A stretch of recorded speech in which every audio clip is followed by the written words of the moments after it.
Okay, our first album, Paula Abdul, Forever Your Girl. We said we were going to use these episodes to kind of cover some artists that we're going to slip through without us touching on them. And at the end of the 80s and the very early 90s, off this album, there were a few artists charting as aggressively on the Billboard charts as Paula Abdul was. Yeah. How familiar are you, Josh, with Paula Abdul, this album, but also like as a concept? Because full disclosure, I always talk about the 5 cassette tapes I was gifted in Mm-hmm. Christmas of 1988. And this was one of the 5 that I got, Forever Your Girl by Paula Abdul. So, excuse me, it was 89, for Christmas of 89. So, how familiar are you with her backstory, which I'll go into in a little bit? Well, I knew kind of just the big things about her. I was familiar with some of the songs off this album, and I knew that she was a Laker girl and choreographer, and then kind of, well, now she's on like what, America's Got Talent or something. She's a judge on Well, something she show. she was an original American Idol judge, Oh, right? right, I right. think was her, yeah, her Yeah. deal. And I don't think she's been, I don't know if she's on another one of the shows, but that was how she had kind of a comeback into the lexicon, right? Yeah. was that. Her, Right. Randy Jackson, right, was Yep. one, and then Simon. Simon Cowell, right? It was those 3, I think. I think so. I was never an American Idol person. I wasn't either, but it was so big Right. in that era that That's you true. couldn't help but notice. Yeah. And Ryan Seacrest hosting. Yes. Uh, but yeah, I think we both agreed. I mean, you can give some more facts about maybe this album, but I think we both agreed that we wanted to talk about this album because it was so huge. It sold so many albums, and a lot of the songs are so recognizable that we felt like we had to talk about it. Yeah, we're trying to become much better at covering, and like I said, we're gonna in another way, even more so in the '90s, try to do this at an even greater extent. Pop and popular music Right. that was going on, and sometimes it can be easy when you're doing these countdowns and stuff. They sort of neglect the popular because they're going for the lost and forgotten or the critically acclaimed. And don't get me wrong, I want to listen to all of that, right? But Yeah. there's something to be said for knowing what was popular in its era. So And having an album that was the first time had 4 number 1 singles on a debut album, which is massive. yeah, and I remember 5 of these songs vividly. So I Yeah. believe there were 5 singles on this album because I can remember hearing all of them on the radio outside of just my own personal radio. But little bit about Paula Abdul. Paula Abdul was born June 19th, 1962. So she turned 61 exactly 1 month ago. Wow. Because today is July 19th as we tape. So June 19th. She was born in San Fernando, California. One thing I wasn't sure of before I did this was I a little bit of Paula Abdul's heritage. She is Syrian Jewish on her father's side. That's where her father was born in Aleppo. Actually, he was raised in Brazil and then emigrated to the United States. Her mother was originally from Canada. So that is sort of the origin story there. Paula Abdul was musical from an early age, as you would expect from someone whose mom was a concert pianist. Hmm. She was an older sister. She was a dancer, and she took early dance lessons and all the things that girls do, right? Ballet, jazz, and tap. And kind of was involved in all the normal things. Went to public high school. Shout out public high school. Like as a public high school product myself, I always will say that we're the best people in the world, public school people. And so many of these people went to like prep schools too, right? But then sort of slum it, right? So I like Yeah. to sometimes say went to a public high school. And there's a couple public high school grads this week we're covering. But so she received a scholarship to a dance camp in Palm Springs in 1978, ends up in a video, and then studied broadcasting at Cal State Northridge. And during her freshman year at Cal State Northridge, she tried out for the Laker girls, a pool of 700 candidates, and made the Laker girls. And within a year, she was the head choreographer of the team and actually stayed there from 1980 to 1986, which seems like a long time to be with a cheerleading troupe, but she was the head choreographer too. And they were a big deal in terms of like selling the Oh, Lakers. especially in the 80s. Right. Because 80s because, Magic goes to the Lakers in 80s. As a Michigan State guy, I know that he won the national title in 79 at Michigan State and then ends up in 80. Yeah, so to be there from 80 to 86, Right. oh my gosh, you got Magic, Kareem had just come there. You got the Showtime Lakers. Yep. So for those that might be international listeners, of which we have a lot, I think you probably are familiar with the concept of the LA Lakers and, in modern sure. times, Kobe Basketball and is a Shaq, worldwide sport. but probably there's multiple eras of the Lakers that were big. The Elgin Baylor, Jerry West, Wilt Chamberlain one. There's the the Shaq and Kobe one, but I don't know if there was ever a bigger Lakers than the 80s Lakers. I feel like in my mind, they're definitely the most famous. Yeah, I would agree. Yep. And you've got Magic Johnson, Kareem Abdul-Jabbar, James Worthy, and many, many others, including celebrities at courtside. And why that's important is because in 1982, Paula Abdul, I guess they say, is discovered. I mean, she already had a career, but the Jacksons find her. They had gone to a LA Lakers game and they found her. And, this is when the Jacksons had just reunited, right, for the tour that leads to, when Michael does the moonwalk and all that good stuff. And they had a single called Torture. I can't say I'm familiar with Torture, but she does the choreo for that album. She does share some funny stories that, and I relied on a couple different sources, Wikipedia, AllMusic, and a couple interviews, but there's a couple different times where they mentioned that it was a very difficult job to, tell the Jacksons how to dance, right? Like it's kind of like, it's a pretty difficult job, right? But they were pretty happy with her, enough so to sort of direct her to Janet, right? And Paula does the choreo for all the big songs on Control, Nasty, Control, and What Have You Done For Me Lately. And she becomes the choreographer for the Jacksons Victory Reunion Tour. And she also, you'll like this, Josh, she choreographed the dance on the keyboard in Big. Oh, cool. Mm-hmm. Nice. Yep. That's So a that good was fact. her. But she, she's making pretty good money and she decides to use her savings and she makes a singing demo. It ends up in the hands of A&M Records through a gentleman who worked in marketing. She was kind of an untrained singer, right? As you can kind of tell on this album a little bit. But it was a dream of hers. And she goes in, one of the things that comes up a lot is that a lot of record industry people kind of immediately got what Paula Abdul could be because they viewed her as much as a performer as a singer, right? As opposed to like a Whitney Houston or a Mariah Carey or somebody, right? Christina Aguilera, who primarily is a singer, right? Mary J. Blige. They viewed her as like the image, right? And the dancing, everything was, and the personality, right? The big personality, the sexuality, but like in kind of like a girl next door type way was going to be all the things, right? She's kind of the complete package in some respects. Well, as a pop star, right? Yeah. And so that's why the videos become so important. And the videos stand out to me in this, Josh. You've got Opposites Attract, where she's dancing with DJ Scat Cat, right? You've got Cold Hearted, which I think is one of the 10 best videos ever made. It's just a fantastically choreographed video that's just... iconic is used too often, but that one's pretty iconic. Yeah. Oh, it's a tribute to Bob Fosse, and you should definitely watch it for sure. She's great in it. And then Straight Up has the tap dance scene at the beginning with her, and it's the black and white video. David Fincher directed that one. Yeah, I want to say, I know she dated Arsenio Hall, and I want to say he's in that video, if I remember correctly, too.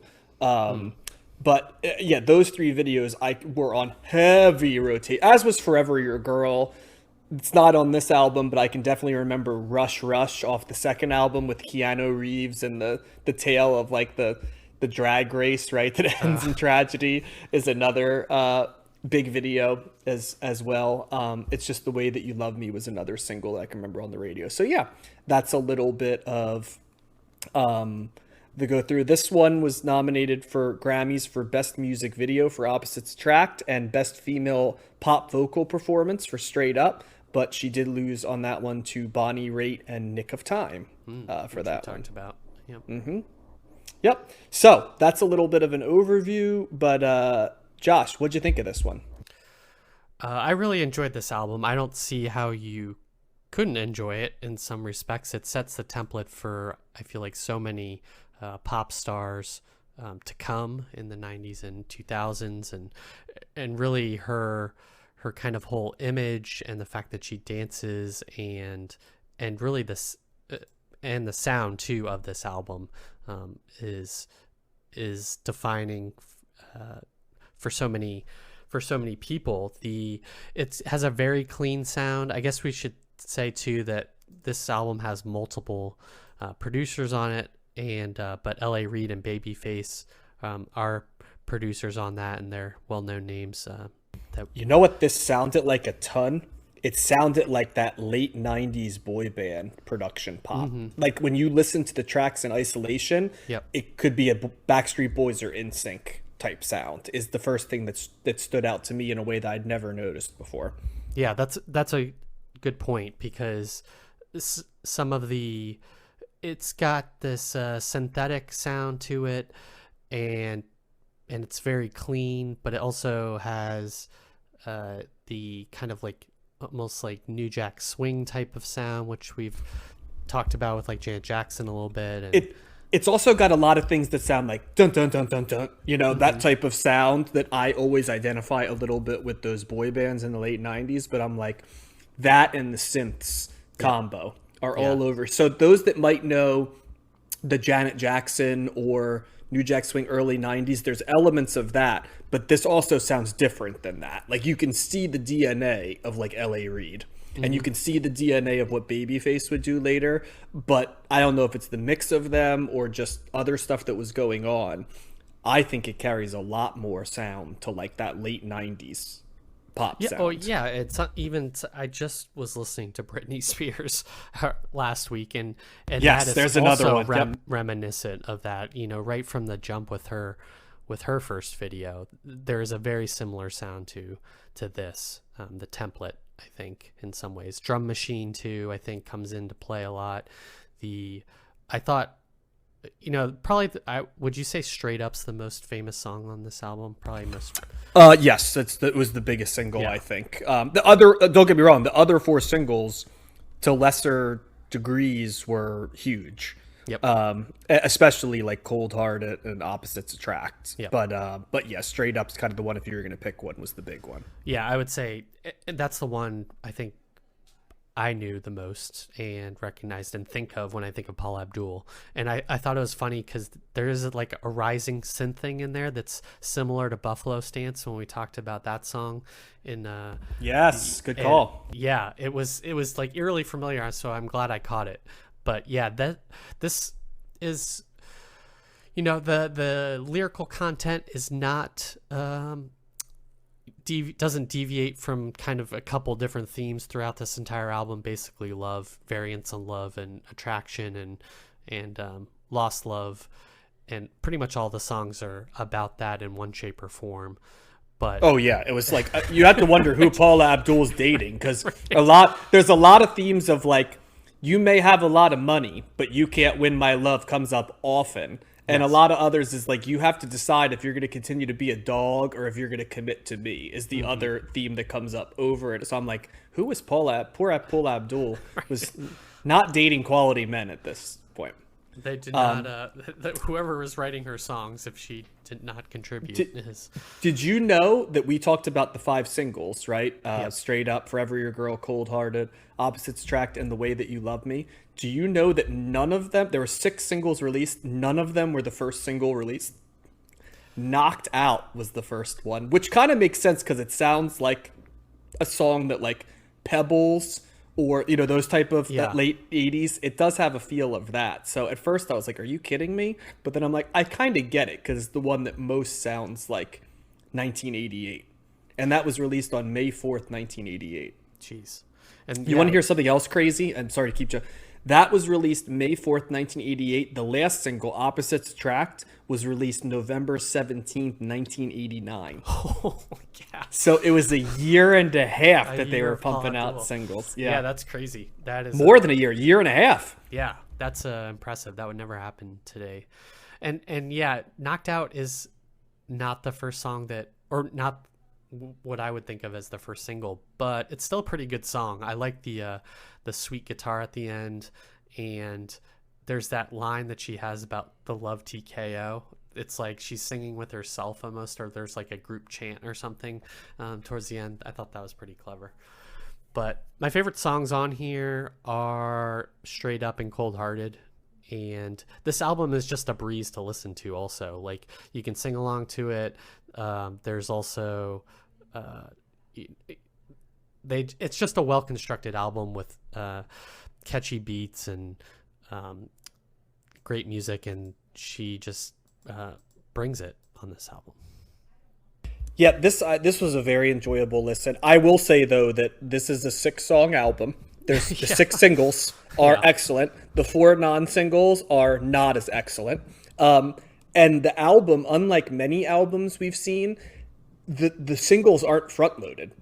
Right. They're all over. Like Cold Hearted comes in at 9 of 10, Straight Up's all the way down at 7, and Forever Your Girl's at 6. And then there's some stuff in between, like Opposites Attract is at 3, and The Way That You Love Me is at 1. So all these different singles are interspersed through the album. Mm-hmm. So there was a little bit of like, just when you're getting in the groove, you're like, banger, banger. Then it's like, that's not as good, right? But then it comes right back on with, okay, now it's back, right? Now here's Forever Your Girl Straight Up. It's like, Next to You. I don't know about that one. But then like Cold Heart, it comes back in. You're like, God damn, that's a good song. Yep. So, and make no mistake, my favorite on this album has always been Cold Hearted. I love the snake sounding synth on that album is the best way I could describe it. It sounds like a snake, like hissing kind of.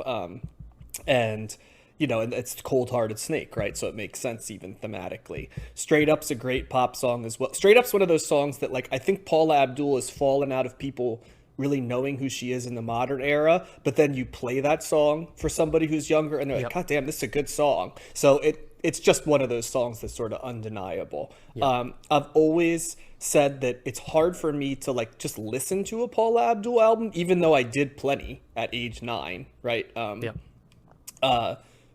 Because that's what you did. But like, I always fashion Paula Abdul with the videos, because to me, she's the star part of pop star, right? She's got a little bit of a thin voice. In that sense, she's kind of like, Diana Ross or Janet Jackson or any of a number of people, right? That kind of, they're not powerhouses vocally. Right. They're not bad singers, but they're not anybody you'd put on the, top singers list, right? The voice can get a little thin at times, but it isn't about the voice. It's about the songs, and it's about the platform, right, for her to be a star. Mm-hmm. There's even people who knock Madonna, right, for the same idea.